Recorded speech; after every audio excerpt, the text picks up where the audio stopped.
In the previous video, we discussed the absolute temperature scale, Kelvin. Now we are going to use the absolute temperature when we talk about two different laws relating to gases.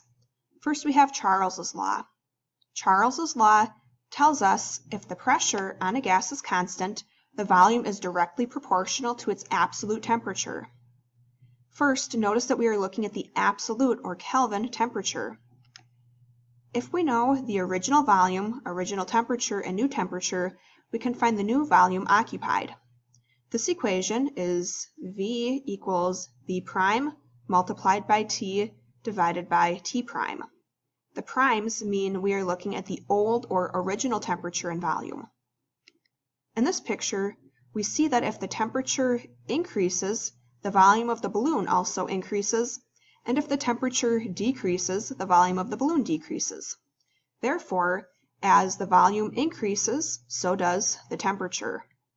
As the volume decreases, so does the temperature.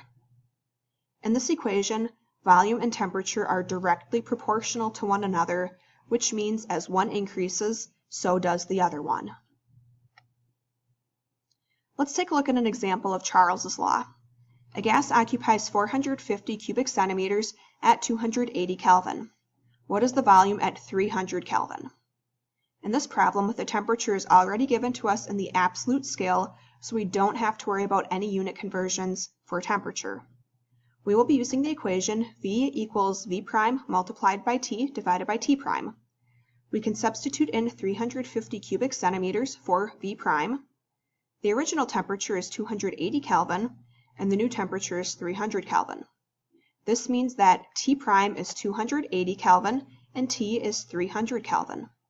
Calculating, we see that the new volume is 482 cubic centimeters. This answer makes sense. Since our temperature is increasing, then the volume should increase as well.